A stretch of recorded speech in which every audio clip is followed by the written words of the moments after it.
One day, God created a new world, an eccentric world designed to kill God's boredom. God named this eccentric world Abyss, and he began to slowly flood his creations into that world. Struggle and war became desperate, an inevitable means of survival. Survival and struggle meant that one had to fight to live, and God would reward those who did. God enjoyed this. In fact, it was nothing more entertaining to him than this. In one of these struggles, many dragons and humans lost their lives. Yet one human remained, facing off against a giant, fierce dragon. The dragon used its claws to squash the human, who was on his last legs. However, the human wasn't afraid. He merely laughed. The dragon began channeling a powerful burst of energy, creating something dangerous. The human accepted his fate, slowly closing his eyes and wishing that, if only they were here. Meanwhile, a woman declares that the last of the death squad had just died. The 4 remaining humans were the last hope for humanity: Ares, monarch of the Valkyrie, one of the 4 members, Keldane, Kante, and Kang Hansu.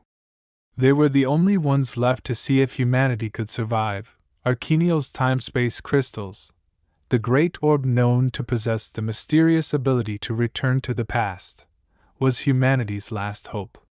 But this hope was ultimately annihilated 50 years after entering the abyss. Only one person could return to the past, and the strongest among them would go.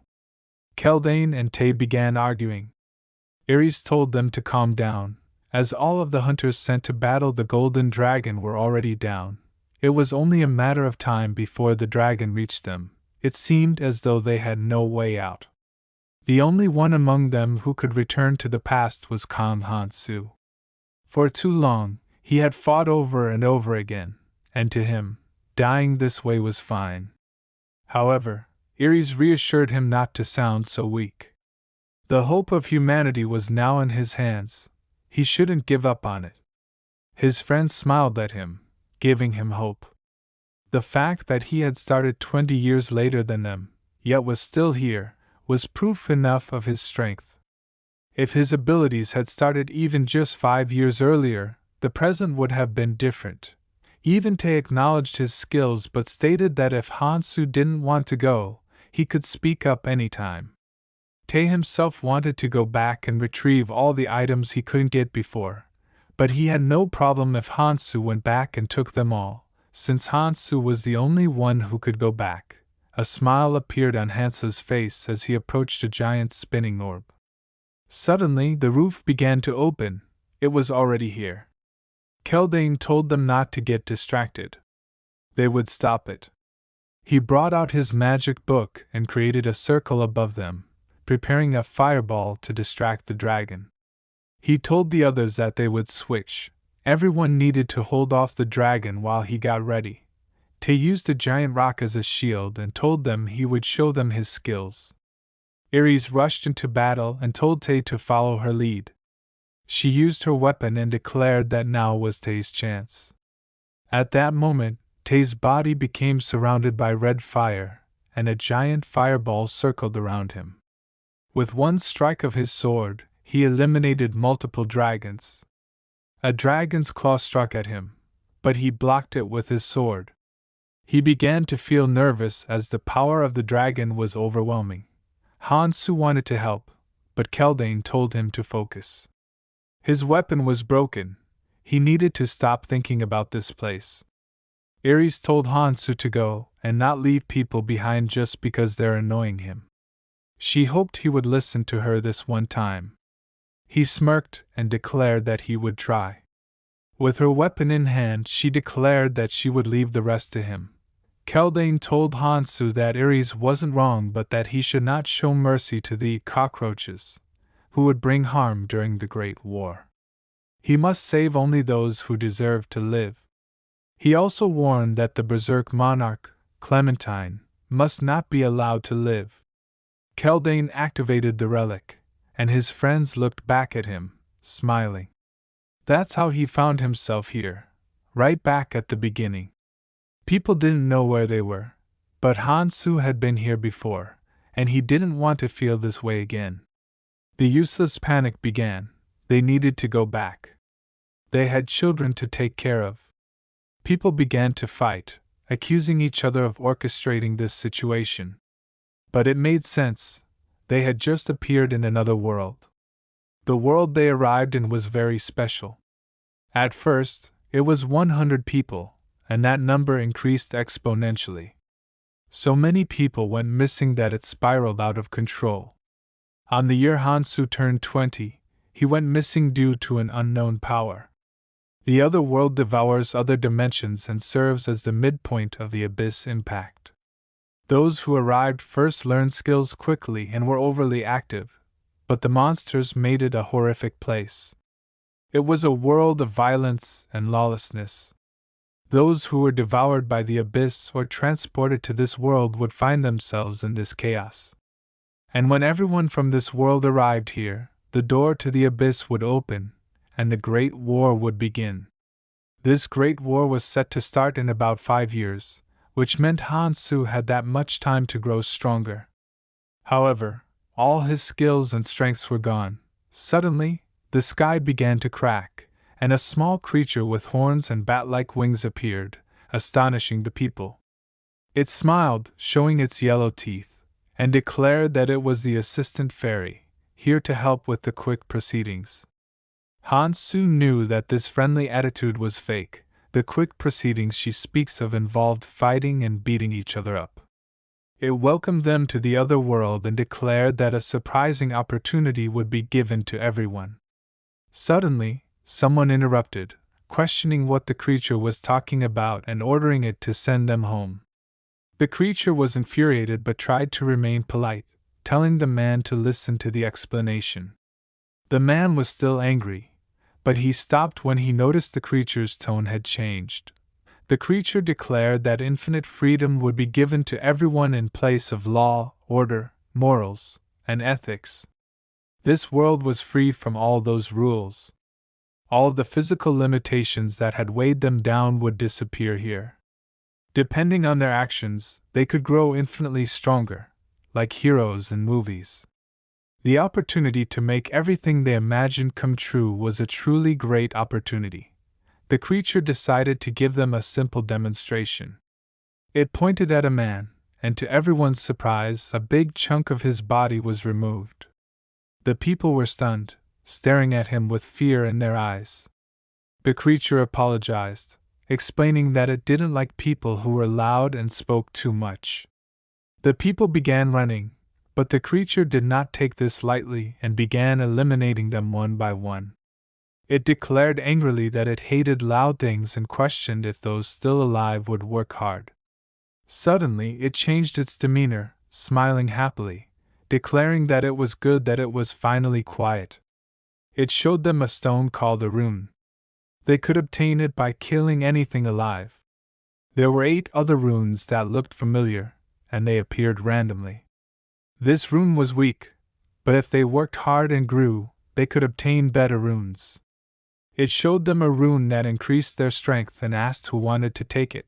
Suddenly, Hansu raised his hand without hesitation. The creature seemed surprised that someone actually volunteered but told him that it was very good to see someone with such an attitude. It ordered Hansu to give him his hand. The creature placed the rune in his hand, explaining that it twisted the law of his muscles. Under a limit weight of 117 kilograms, it had increased to 122 kg. However, upon seeing Hansu's reaction, the creature was stunned. It flew away, commenting that the effects would vary depending on their type. Before departing, it explained that no matter what happened, they should know that no matter what rune or ability they gained, it would never be a bad thing. To become stronger, they would need to gather many of them, but that was only if they wished to survive. Suddenly, the people began fighting over the runes. The creature watched them from afar, as those closest to the runes smiled, thinking they had it. But the creature took it back, declaring that, judging from the man who had just obtained the rune, it seemed they didn't need his explanation. A wave of despair washed over the people. The creature explained that if they touched their right ear, they could see what abilities they had. Humans typically had a rating of 10. Hans's strength had increased by 1. If he got more runes by hunting, his mana and magic power could increase as well. Fortunately, it didn't matter what type of rune they obtained, as long as they could grow stronger. The start would be unfair, just like the place they had lived before. The creature gave them some advice. They must forget about the past and enjoy their new life. When it left, the tutorial would begin, and they must do their best. Suddenly, a group of monsters appeared behind them, goblins of all sizes. The screeches echoed as they rushed at the humans. The humans who had their weapons merely froze in fear and were terrified. A woman told them not to aggravate it and to slowly move backwards. They all slowly followed suit. However, someone pointed out that something was off. There was a blue shield that no one could penetrate. They began to hit it repeatedly, but nothing happened. That's when they noticed that the walls were moving and slowly closing in on them. To make it worse, the goblins were approaching at a fast speed. They had no choice but to fight. Suddenly, someone passed through the barrier, and the man asked how he had done that, but the man himself didn't know he could. Immediately, another guy ran through with a smile plastered on his face. They noticed that the numbers were decreasing and wondered if only 50 people could leave. When they realized this, all the humans began running towards the barrier, attempting to escape. It was a pathetic sight. All they had to do was get it together and fight. They might sustain injuries in the process, but there would be fewer casualties. When he first arrived, roughly 40 people died to the goblins. Out of all the people who couldn't pass through the wall, only 10 survived. But this time, it was a different story. First, they needed to clear this area and move on to the next stage. A goblin jumped in the air, attempting to end someone's life, but it was quickly defeated. Hansu intervened, facing off against another one, but he quickly grabbed its hand and sliced it, ending its life in an instant. He made a battle stance and faced off against the other goblins. Upon seeing this, the people were terrified. It was a bit uncomfortable for Hansu, as his body hadn't been this weak in 10 years, but he was very lucky. He had taken 2 runes, one for dexterity, which increased not just his speed, but his ability to use time warps, and another that increased his reaction speed by 0.1 times. This meant he could perform the same actions much faster. Suddenly, a goblin threw a dagger at him, but in an instant he dodged, leaving an afterimage. He used his own dagger and struck at the goblin, ending its life immediately. The other goblins, upon seeing this, first hesitated, but then quickly began charging at him together. But it was pointless, as one by one, they each met their end at his hands. With each goblin's death, he received a rune. This caught the attention of the people, who noticed that he was all alone. This stirred them to fight, as they didn't even know what to do anymore. It was a glorious battle, humans versus goblins. One fought for blood, and the other for their lives.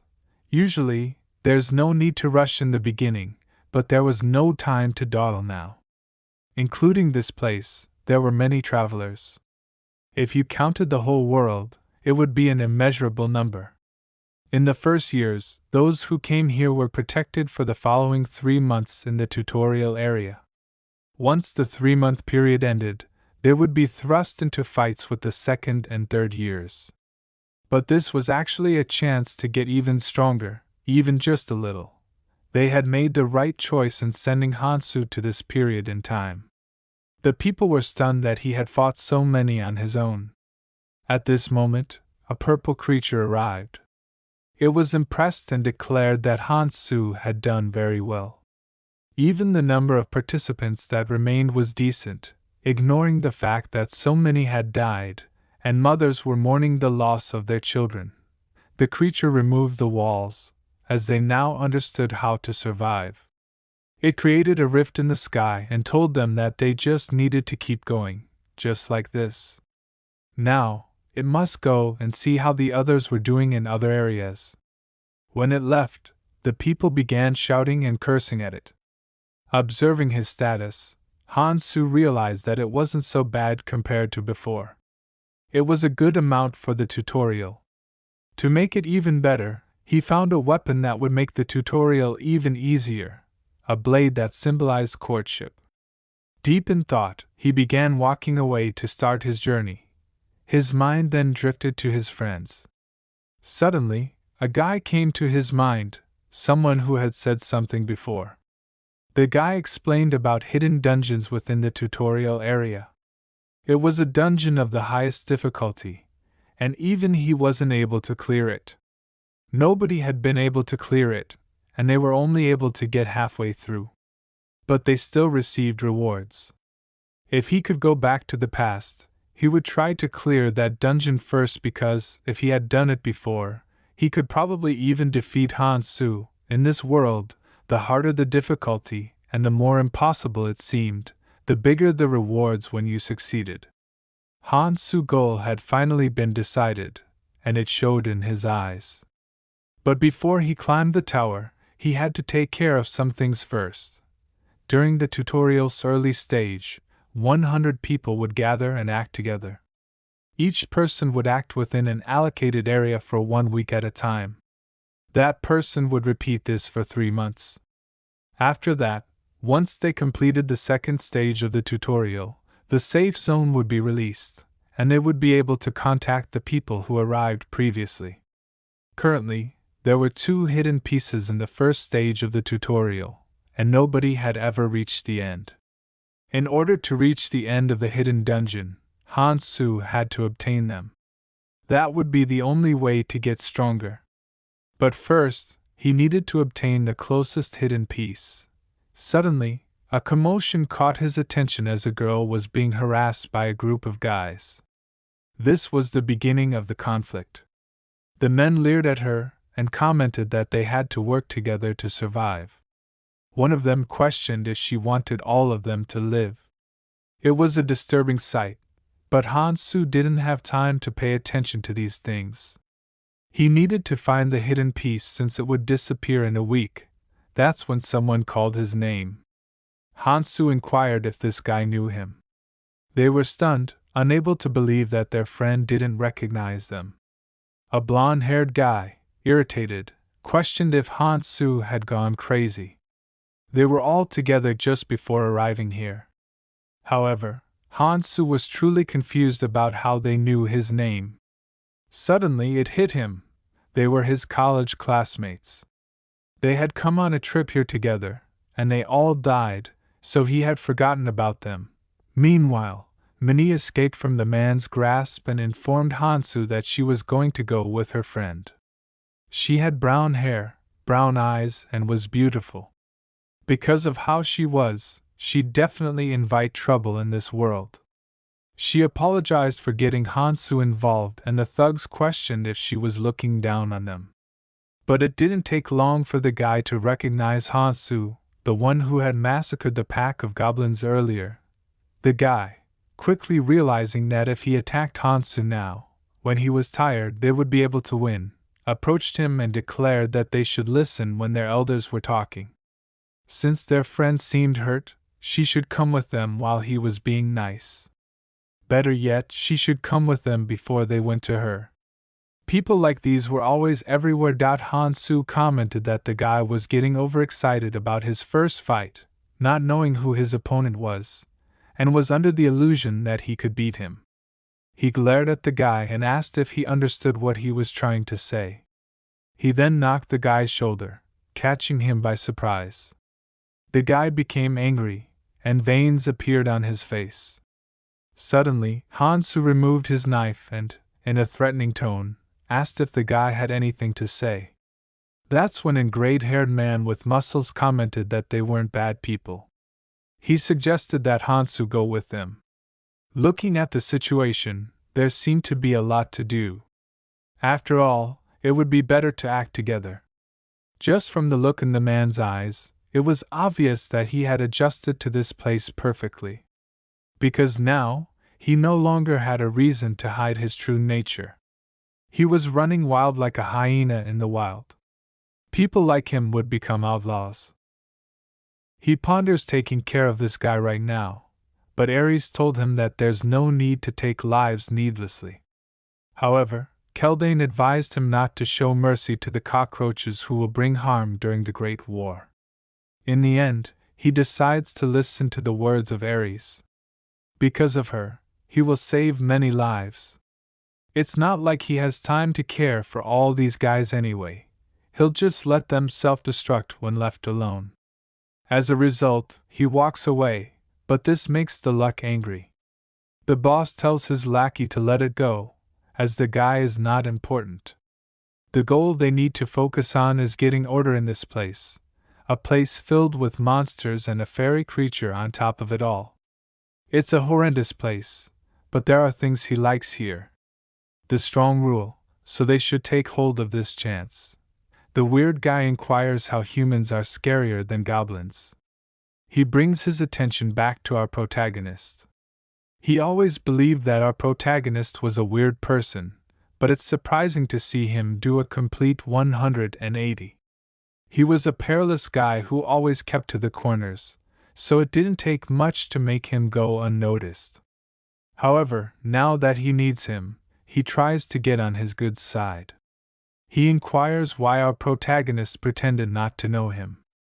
This obviously annoys our protagonist, and after thinking about it for a few moments, he declares with a serious expression that he has memory loss. Mehi smiles happily, and he reflects on the fact that it's a pity. She would have lived a comfortable life in the world, but in this world, beauty is a double-edged blade. If you use it well, it can become a powerful weapon, but if used poorly, it can become a source of despair. After walking for a while, two individuals at the back question if they have a destination in mind. He tells them that they'll know once they get there. They finally arrive at the subway station where he plans to find the hidden piece. His companions don't understand why he brought them here. He can't be bothered to explain every little thing. If it wasn't for what Ares said to him, he'd just be going around alone. So, he decides to tell them that he has a hunch. In place of his memories, he has gained a superpower. Upon hearing this, the group is stunned. It makes sense though, because they have fairies. Superpowers honestly wouldn't even be that far-fetched. A blonde-haired girl inquires if it's okay for them to follow him. He calmly tells her that she doesn't have to follow him, as he's the kind of person who respects individual independence. It's up to her if she wants to stay back and watch. Meanwhile, the blonde guy is hungry and believes that Hansu is acting strangely. The blonde guy comments that the area is spooky. Is he sure they're going to the right place? Our protagonist tells him that they are going to meet some friends who already reside there. The brown-haired guy nears and inquires who would live in a place like this. Suddenly, he tells them all to wait. He's slowly reaching for his knife, causing Mihi to feel dread. They tell Taesung to dodge it. As he moves, he's horrified and cannot react in time. However, the knife barely misses him, only grazing his leg and stabbing a small creature with green blood. Our protagonist explains that this is a dungeon modeled after Hangnam Station, and these are green worms that burrow out after sensing vibrations from the ground, the heat, or sunlight. They don't normally come out of the ground, but if they were to get bitten by their sloppily-looking mouths, their flesh could be easily torn off, so they must be careful. The worms will attack and they'll die before they can do anything about it. He explains the simple method for them to deal with the worms, and they all seem to be getting the hang of it, except for one guy who believes that he's useless. Seeing this, our protagonist suggests that if he's not confident, he should walk on top of the unbroken marble slabs, and if he sees a crack in the ground, just stop it with the blade, but he must be careful with his hands. The guy closes his eyes, trying to convince himself that he can do it. Suddenly, he is attacked by one of the green worms, but luckily, our protagonist pulls him out of the way and slashes the worm into pieces. The guy is relieved and thanks our protagonist. However, our protagonist has come to the conclusion that the guy isn't worthy of joining the battle. In the end, he'll only end up being a burden. Taesung comments that it seems Hansu already knows what's going to happen ahead of time. Our protagonist exclaims that it's all because of his superpower. They're all stunned once more. He sees them all staring at him and questions why they aren't picking up the runes. However, they all come to the conclusion that it would be best for him to take them all and protect them, similar to giving everything to someone who carries them. He tells them that they take what they hunt. If they want to come with him, he expects them to at least follow the basic rules of the boss. Those who wander the obvious areas for the sake of coexistence must take what they hunt. In the case of group hunts, things will be distributed based on contribution and priority. In a threatening crisis, relationships based on goodwill are more likely to fall apart. They all realize soon enough how cruel and hard this world truly is. He comments that the thing they must trust most of all is their own abilities. If you're useless, you're bound to be discarded. That's a rule of this world.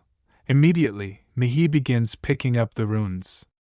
He knows that this is enough and they'll get used to it. Soon, they won't need to be told. They'll start fighting like dogs over the possessions of the runes. Suddenly, Taesung finds a purple rune. He smirks, instinctively knowing that if he takes this, he'll gain a superpower. Taesung smugly declares that he found this, so Hansu won't go back on his word, right? Hansu nods in agreement, which was surprisingly easy. The rune Taesung found is a decent one in the game.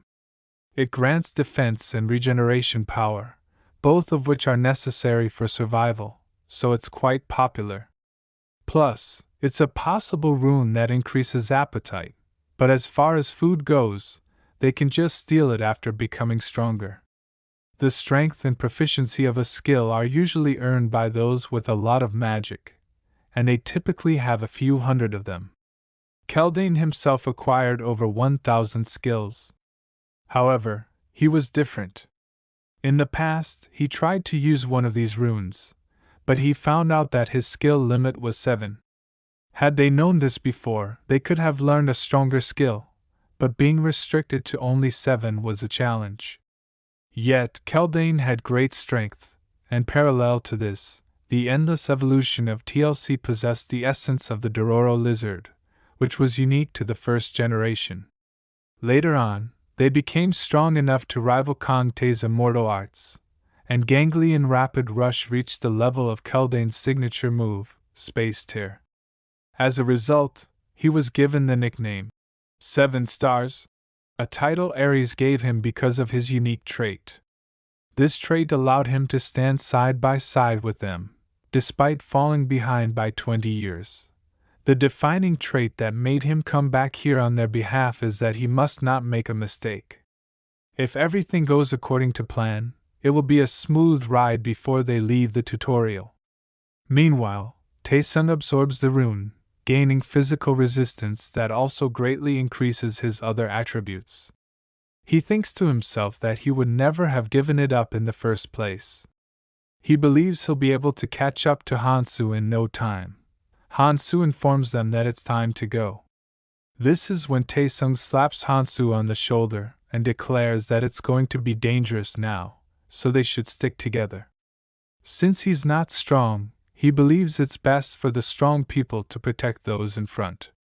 As he does this, he stares at Mihi, who feels disturbed by his creepy gaze. However, our protagonist quickly realizes that he sees Taesung as his rival, which seems amusing to him, so he lets it slide. Mihi inquires if there are any trains still operating. He tells her that they'll see when they get there. He gets a flashback when one of his comrades decided to tell him the fastest way to become stronger. He explained that he needs to get his hands on one important thing in the tutorial zone. It's down in the subway. The stations are located and structured differently, but it's the same everywhere up until the third floor. If you go to the portal in the middle of the stairs and go all the way down, you'll find something great that hasn't left yet.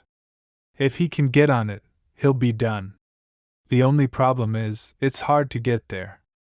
That subway will leave after a day. They didn't have peace of mind, but he had to solve this today at all costs. Wendy arrived, and they saw a blue portal acting as a door to somewhere else. He nervously inquires if he's really going in there. He explained that he's just going with his instincts. He declared that anyone who wants to go back is free to leave anytime. However, Taesung probably comments that he's going in. Even Mihi is willing to enter. Hansu realizes that she's probably gotten a good feel of the situation, that someone like her is of an even greater race, because she's going to have to get stronger somehow, even if it means getting hit in the face. However, for the other two, they decide to stay as they can keep hunting there. That's when the nervous shy guy declares that he wants to go inside too, but Taesung markly inquires why he's going in there when he was too scared to even do anything earlier. The shark kid remarks that he doesn't think that any of this is his concern, as whatever he does doesn't matter to him, does it? This enrages Taesung, who declares that he's yapping for someone getting a free ride. However, Hansu tells him to stop his pointless arguing, saying there's no time to waste. They begin entering the portal, but Taesung is furious that they dare to insult him in front of the girl he obviously likes. When they enter the portal, they find themselves in a convenience store.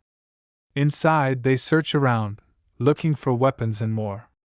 This place is more like a supermarket and convenience store, as it has everything they need.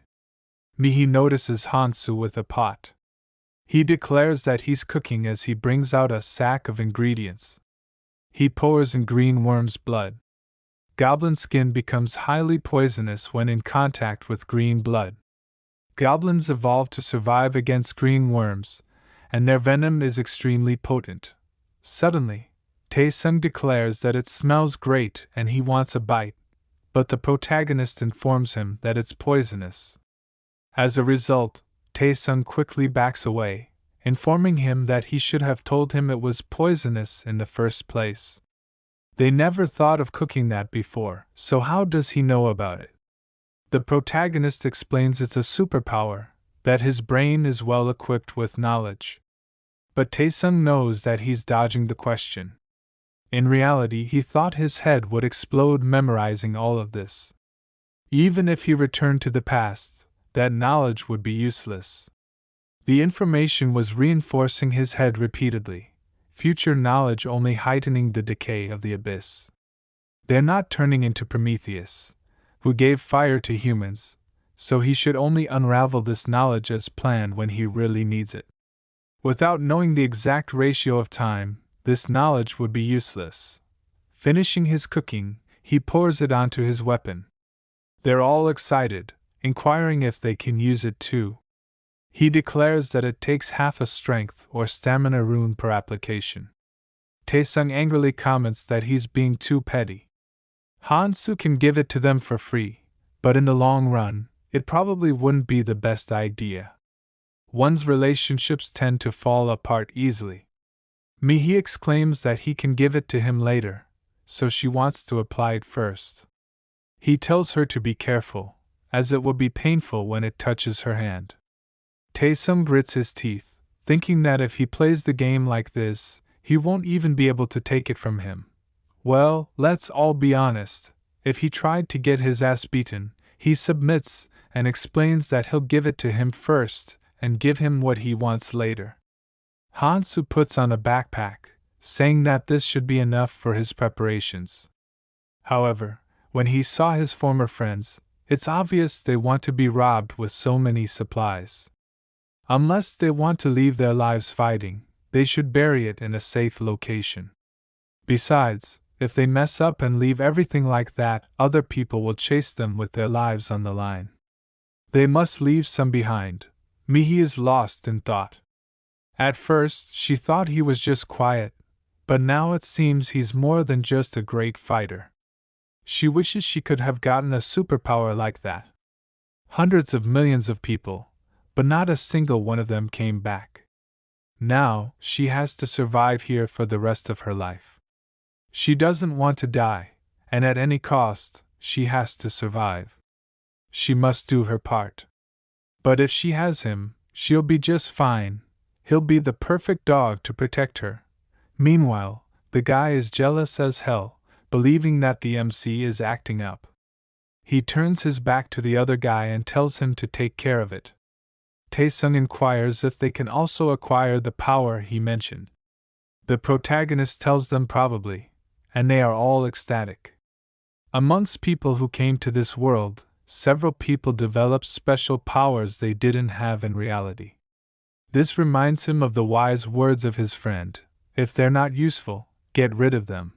The annoying guy takes this opportunity to inquire if he's mad that he got angry at him at the start. However, the MC tells him that it's not something he's used to because he didn't have much to talk about. Little do they know, for the last 5 years, fighting against that kept surging hope, which eventually turned into despair, and despair dealt with everything. But Taesung didn't understand. He wondered if the MC hit his head or something. Why did he act like that when he's all alone? He's envious of his superpower. If it wasn't for that, he wouldn't have to be under him. If he just waits until he gets stronger, then he and him can date. He'll get rid of Sanguine or Bus or MC around. He's truly daydreaming. Suddenly, the MC orders them to wait. He notices slime, but it's not the type of slime that belongs to a short snail. It doesn't have that distinctive sour odor, so it's not as lodged up as a zombie eater. That leaves just one possibility: the hideous, horrifyingly disgusting land mermaid. They're not fast, but if they get hit by the paralyzing venom, it wouldn't be hard for it to sever their limbs. But he has a plan. He orders them to follow him, as he has a surprise for them. He gives them all bottles and puts paper inside them, which they can obviously use for it. They don't have any gasoline, but this should be a good alternative. Taesung comments that he must prefer this place to the original world, as they can do whatever they want. If he had that power, he'd obviously do whatever he wanted as well. Hansu looks at him, pondering if he should just end his life right now or not.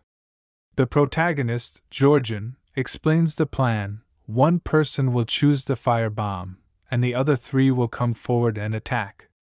The one at the front line will have priority to receive the runes.asa result. Feeling confident, Taesung declares that he will take the lead, believing he's confident enough to protect the front lines. The protagonist questions who will choose a firebomb. Both Mihi and Sangjiga raise their hands at the same time. Unfortunately, he isn't strong enough to argue with her, as her puppy eyes are too overwhelming, and his defenses against it are weak. Seeing this, he tells them that 2 of them can take turns. Sangji is scared. They're going very far in, and he can't even say he wants to go back at this point. He came because he didn't want to be left behind, but he questions if the rest of them are really okay with this. Upon looking at Mihi, he sees her trembling, yet she's fierce. It's a surprise inside. Suddenly, Hansu tells them to be on their guard. Before them, a horrendous screech fills their ears. Quickly, Mihi attempts to light the firebomb. She cannot be weak, she has to do this. She has to prove her usefulness. She chooses the firebomb at the source of the sound, and it lands right in front of the target, burning it in an instant, leaving nothing behind except ash. The rest of them take this opportunity to attack it. However, Hansu tells them to be careful of the paralyzing venom. Taesung, looking at this, believes that Hansu is taking all the glory for himself. He isn't focusing on his own business and is suddenly sneak attacked by a land mermaid. He tries to attack it, but he's not looking at what he's doing and misses. However, he was lucky enough to slightly cut it, and due to the venom on the knife, it quickly dies. With this, he believes he can catch up with Hansu. One after the other, the land mermaids are burned or sliced in half. It seems like a really fun time, what many men dream of when they want to die in a cool way. Fighting against land mermaids and bringing the fire bombs was an excellent choice. The blades have gotten dull, but it doesn't matter since this is what he prepared the venom for anyways. Taysom glances at the ruins, becoming greedy. He tries to pick them up, ignoring the land mermaids behind him. They spit paralyzing venom at him that lands on his pants. It burns it off, bruising his leg. Like a child, he feels humiliated. However, the land mermaid sees its victim and stares it down, drooling, with its red eyes emotionless as if it's the realm to hell. They all see their prey and crawl towards it with that smile on their faces as he slowly backed away. Fear grips his heart. He cannot move, he angrily begs for help. However, Mihi is out of fire bombs. She tells Sangji to switch with her. However, the lighter is giving him problems and it's not lighting. Once the lighter finally lights, a mermaid is right in front of his face. Turn him down. He's horrified and the bottle and lighter flies out of his hands, shattering. This makes Taesung angry. But before the mermaid can attack him, Hansu slashes it in half. He tells him to come down and just follow the plan.